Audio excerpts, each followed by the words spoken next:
अस्सलाम वालेकुम नाज़रीन, कल्याण न्यूज़ टीवी सां मां रहीम बख्श पंवर। सबका पहिरीं नज़र विझंदासीं अॼु जी अहम ख़बरुनि ते।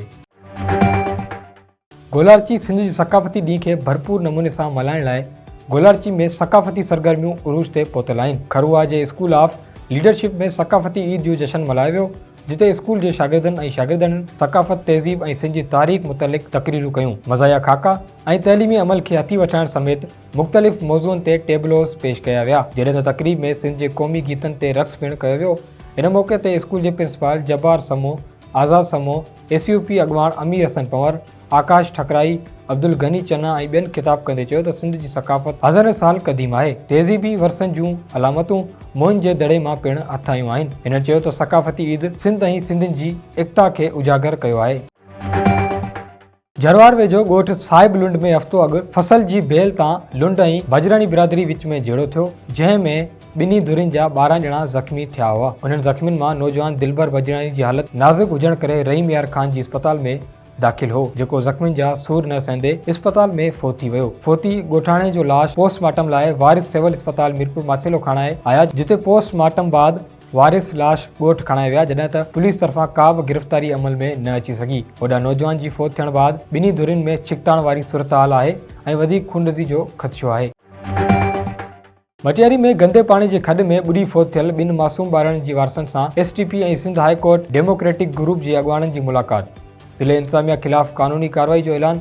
इन मौक़े ते STP जे मरकज़ी अॻवान ऐं मटियारी अवामी इत्तेहाद जे कन्वेंस ॼाम शौकत अबड़ो ऐं Sindh high court democratic group जे अॻवाननि advocate Abdul Sattar Sarki, advocate Manzoor Ali, advocate Khadim Hussain Khoso वफ़द समेत गुजराती बिरादरी जे वारसनि सां मुलाक़ात करे साणस हर क़िस्म जी कानूनी मदद जो ऐलान कयो आहे। इन सिलसिले में STP अॻवान ॼाम शौकत अबड़ो एडवोकेट अब्दुल सत्तार सरकी जो चवणु हो त पहिरें मरहले में डिप्टी कमिश्नर मटियारी ऐं असिस्टेंट कमिश्नर मटियारी खे दरख़्वास्त ॾिनी वेंदी त मज़कूरा गंदे पाणी जी खॾ तरफ़ दीवार ॾियारे वञे ऐं फोती मासूम ॿारनि जे वारसनि खे मुआवज़ो ॾिनो वञे। नवाबशाह में supply central coordination committee for time scale पारां government boys degree college Nawabshah में सिंध जे कॉलेजनि जो मुस्तक़बिल हक़ीक़तूं ऐं अबहाम जी उनवान सां कॉन्फ्रेंस कोठाई वई। कॉन्फ्रेंस जी सदारत coordination committee for time scale जे चेयरमैन प्रोफेसर अनवर मंसूर कई। कॉन्फ्रेंस में professor Benazir Junejo, professor Mohammad Malook Kumbar, professor Naila Khawaja, doctor Shireen Bhatti पंहिंजा मकाला पेश कया ऐं आख़िर में ठारा पास कया विया। इन मौक़े ते उस्तादनि कॉन्फ्रेंस खे ख़िताब कंदे चयो त सिंध जे कॉलेज में दाख़िलनि जे लाइ CCAP जहिड़ी रुकावट ते नज़रसानी करण ऐं उन में आसानी पैदा करण जे लाइ सीनियर प्रोफेसर जी आला सतह नज़रसानी कमेटी क़ाइमु कई वञे, जंहिं में हर रीजन जे हिकु सीनियर प्रोफेसर ऐं सप्लाई जे सभिनी ग्रुपनि जे मरकज़ी अॻवान जी इनफ़रादी रुकनियत हुजे ऐं संदनि तजवीज़ ऐं फ़ैसिले खे एडमिशन पॉलिसी में शामिल कयो वञे।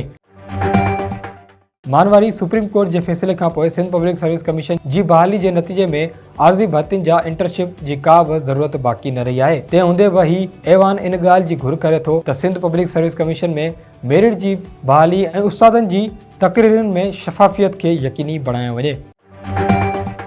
नाज़रीन, ही हुयूं अॼु जूं अहम ख़बरूं। वधीक तफ़सीली ख़बरुनि लाइ विज़िट कंदा असांजी वेबसाइट www.dailykalyan.com ऐं असांजो फेसबुक पेज डेली कल्याण ऐं YouTube चैनल डेली कल्याण।